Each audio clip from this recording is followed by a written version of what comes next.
আর আমি বারবার একটা কথা বলি যে এই দুনিয়াতে আল্লাহ ছাড়া আমাদের আপন বলে কেউ নাই। আপনি যাকে আপন মনে করেন না কেন, আমাদের সম্পর্ক আছে বাবার সাথে, মায়ের সাথে, স্ত্রী সন্তানদের সবার সাথে, আমাদের হক আছে, অধিকার আছে, সব ঠিক আছে। বিশ্বাস করেন আল্লাহ ছাড়া আপন বলে আপনার কেউ নাই। এই যে গার্লফ্রেন্ডকে আপন মনে হয়, এরা আপন না। স্ত্রী সন্তানদেরকে খুব আপন মনে হয়, আপনার মৃত্যুর পর 40 দিন সময় লাগবে না সব ভুলে যেতে। পিতামাতা, ভাই বোন সবাইকে আপন মনে হচ্ছে। পিতামাতার স্থান বাবা মার পরে, আল্লাহ রসুলের পরে, সেটা ঠিক আছে, কিন্তু আপন আল্লাহ ছাড়া তারা নন। আপনি তাদের মনোপুতভাবে নিজে প্রতিষ্ঠিত হতে পারবেন না, তারা আপনাকে চিনবে না। বললো সারাটা জীবন তোর পিছনে এত টাকা ঢাললাম, কি করলি? কিচ্ছু করতে পারলি না। আবার এখন যারা পিতামাতা হয়েছেন, সন্তানদেরকে আপন মনে হচ্ছে, দেখবেন এই সন্তানকে আপনি আপনার মনোপুতভাবে সম্পত্তি দিতে পারবেন না, ভরণ পোষণ দিতে পারবেন না। এই সন্তান বড় হয়ে আপনাকে বৃদ্ধাশ্রমে পাঠিয়ে দিতে পারে, নাউজুবিল্লাহ। অথবা আপনার সাথে এই সন্তানই খারাপ ব্যবহার করবে। আপন মনে হচ্ছে? আল্লাহ ছাড়া কেউ আপন না। আল্লাহ ছাড়া আপন কেউ না। আর আল্লাহ ছাড়া সত্যিকার অর্থে আপনাকে আমাকে ভালো কেউ বাসে না।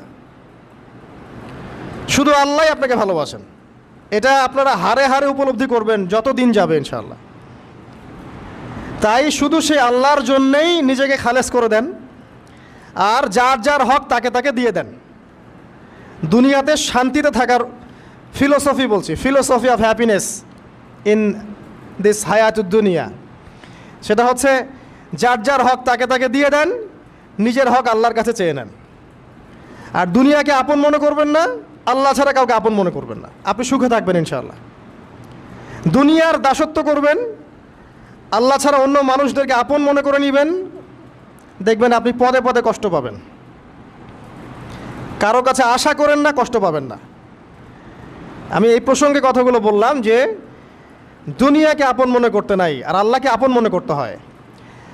আল্লাহকে আপন মনে করলে তখন আমার উপর কিছু দায়িত্ব চলে আসে। কি দায়িত্ব?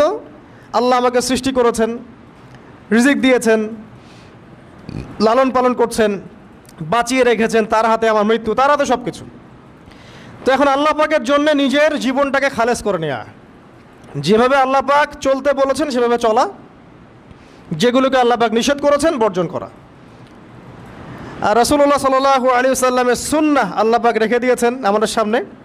এই সুন্নাহগুলো যদি আমরা অনুসরণ করতে পারি, ইনশাআল্লাহ এই দুনিয়াতে কিছু পাই বা না পাই, ইনশাআল্লাহ পরকালে আপনি আল্লাহর ক্ষমা পাবেন ইনশাআল্লাহ তাআলা।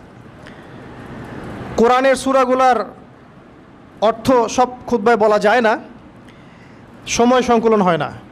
এত চমৎকার ওয়াদ-দুহা সূরা আছে না, শপথ দ্বিপ্রহরের, ওয়াল-লাইলি ইযা সাজা, শপথ রাতের যখন সেটা আচ্ছাদিত হয়, মা ওয়াদ্দাআকা রাব্বুকা ওয়া মা ক্বালা।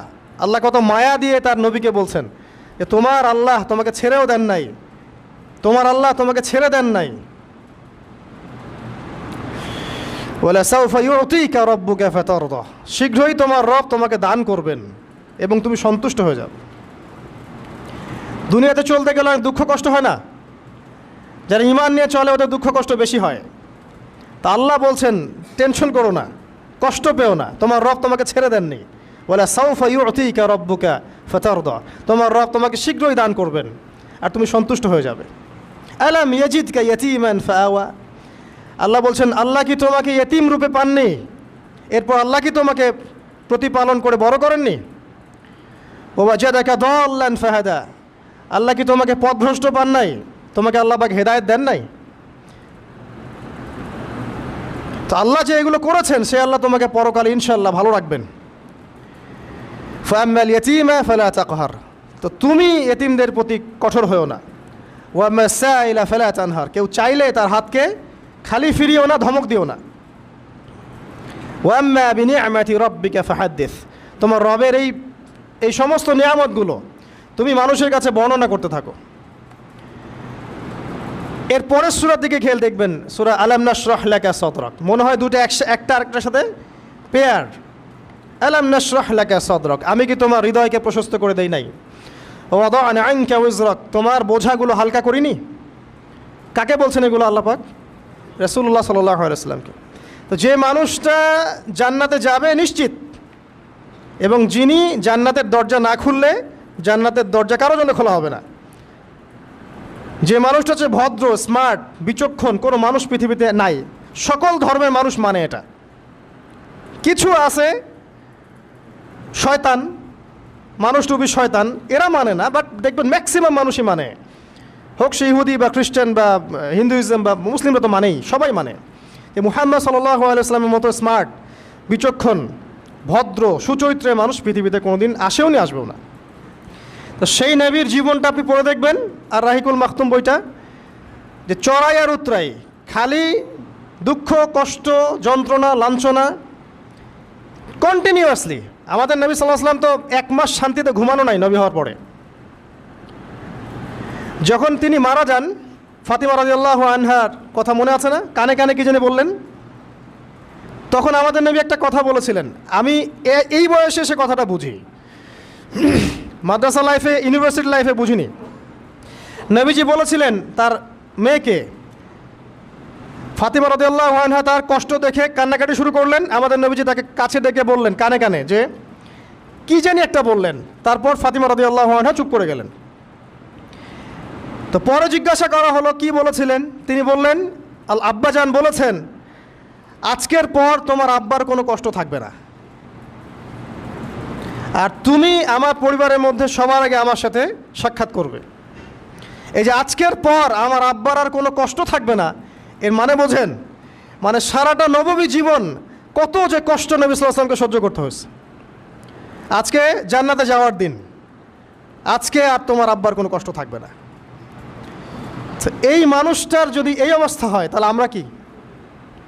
আল্লাহ পাক সেই মানুষটাকে এই সূরা দুটো শোনাচ্ছেন, আমি কি তোমাকে এতিম পাই নাই, তোমাকে পথভ্রষ্ট পাই নাই, হেদায়েত দেই নাই, ভরণ পোষণ করিনি, আমি আল্লাহ তোমাকে ছেড়ে দেই নাই, শীঘ্রই তোমাকে দান করব, হ্যাঁ, তোমার বোঝাকে আমি হালকা করিনি। ফাইন্না মাআল উসরি ইউসরা, ইন্না মাআল ইউসরি ইউসরা, কষ্টের সাথেই স্বস্তি আছে, নিশ্চয়ই কষ্টের সাথেই স্বস্তি আছে। ফাইদা ফারাগতা ফানসাব ওয়া ইলা রাব্বিকা ফারগাব, যখন তুমি অবসর পাবে তখন তোমার রবের দিকে একনিষ্ঠ হও। এটাই বলতে যাচ্ছি আমি আপনাদেরকে, যে আমাদের উচিত শুধু আল্লাহর দিকে একনিষ্ঠ হওয়া, দুনিয়াকে ভালো না বাসা, কিচ্ছু না দুনিয়াটা।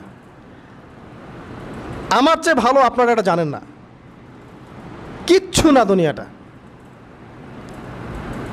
মানে মুহূর্তে ডিজাস্টার হয়ে যেতে পারে। আর যাদেরকে নিয়ে এই দুনিয়া, আমাদের মা বাবা, ভাই বোন, আত্মীয় স্বজন, স্ত্রী সন্তান, এরা সবাই যে যার হক চাচ্ছে, তাদের হক দিয়ে দেন, আপনি খুব ভালো, দিতে পারবেন না, আপনি ভালো না। সারাটা জীবন করতে থাকেন, দেখবেন একদিন দিতে পারেন নাই, সে আপনাকে চিনবে না। নবী সাল্লাল্লাহু আলাইহি ওয়াসাল্লাম বলেননি এই কথাগুলো? জাহান্নামে যাওয়ার কারণ এগুলো উল্লেখ করেন নাই? কিসের আত্মীয় আর কিসের আপনজন আর কিসের অফিসের বস আর কিসের কি, সবাই সবার স্বার্থ নিয়ে পড়ে আছে। শুধু একজন সত্তা আপনার কাছে স্বার্থ চায় না, সে কে? আল্লাহ পাক। এটা যদি বুঝতে পারেন তাহলে দেখবেন মনটা আল্লাহর দিকে নরম হয়ে যাবে। আর মুসলিমদের এখন এই মানসিক আত্মশুদ্ধিটা বেশি দরকার। আমরা কেন যেন অস্থির জাতি হয়ে গেছি এখন, একটা মানসিকভাবে শান্তি নেই আমাদের মধ্যে। খেয়াল করে দেখবেন সারা দিন দুশ্চিন্তা, দুর্ভাবনা, পেরেশানি। নামাজে আসি তাও মনে হয় যত তাড়াতাড়ি নামাজ শেষ করতে পারলে বাঁচ, 5 মিনিট 4 রাকাত নামাজ। আর ইমাম যদি ভুলে 10 মিনিট পড়ায় তো চাকরি নট। খতিব খুতবা দিবে 30 মিনিট ঘড়ি ধরে বলে দিবে, ভুলে যদি 10 মিনিট বেশি দিয়ে ফেলছে, আজকে আসছেন ভালো কথা, হাদিয়া নিয়ে যান, পরের দিন আর আসেন না। অস্থির। অস্থিরতার কারণ দুনিয়ামুখিতা, আল্লাহ থেকে দূরে থাকা। অস্থিরতার কারণ কোরআন থেকে দূরে থাকা। অস্থিরতার কারণ নিয়মিত সুন্নাহর উপর আমল না করা, ডেইলি জিকির আজগারগুলো না করা, ডেইলি কোরআন তেলাওয়াত না করা, হাদিস অনুবাদ সহ না পড়া, দিনের জ্ঞান চর্চা না করা, দিনী হালাকাগুলোর মধ্যে না বসা। অস্থিরতার অনেক কারণ, টাকা পয়সার পিছনে ছোটা, বাড়ি গাড়ি স্ট্যাটাসের পিছনে ছোটা, এবং এই লোভ, এই লালসা আপনাকে স্থির থাকতে দিবে না। অস্থিরতার কারণ এই যে আমরা বলি মেটেরিয়ালিজম, আমরা বলি বস্তুবাদিতা, এগুলো অস্থিরতার কারণ। এগুলো কখনো আপনাকে স্বস্তি দিবে না। আপনি যত দৌড়াবেন দুনিয়ার পেছনে, দুনিয়া আপনার থেকে তত পালাতে থাকবে। আর আল্লাহ পাক বলেছেন, হে আদম সন্তান, আমার ইবাদতের জন্য সময় বের করো, আমি তোমাকে দুইটা জিনিস দিব। এক নাম্বার, তোমার হাতকে আমি সচ্ছলতা দিয়ে ভরে দিব, আর দুই নাম্বার, তোমার সমস্ত অভাব আমি দূর করে দিব। যে ব্যক্তি আল্লাহর জন্য সময় দেয়, আল্লাহর জন্য বাঁচে, আল্লাহর জন্য মরে, সব কাজ আল্লাহর সন্তুষ্টির জন্য করে, দেখবেন ও মনের মধ্যে শান্তি আছে। হয়তোবা তার 5তলা 10তলা বাড়ি নাই, BMW নাই, সুজুকি জিক্সার নাই, তারপরে দেখবেন সে অনেক শান্তিতে আছে, কারণ তার মনের মধ্যে একটা প্রশান্তি কাজ করে। আর যে ব্যক্তির মধ্যে দেখবেন আল্লাহর কনসিয়াসনেস নাই, ইবাদত নাই, কোরআন সুন্নাহ এগুলো কিচ্ছু নাই, দুনিয়ার সব আছে, দেখবেন ব্যাংক ব্যালেন্স, টাকা পয়সা, মনে শান্তি নাই। এই মনের শান্তিটাকেই উসমান রাদিয়াল্লাহু আনহু বলতেন যে আল গিনা মানে ধনাঢ্য, ধনী বলি না আমরা, এটাই হচ্ছে ধন, কিছু না।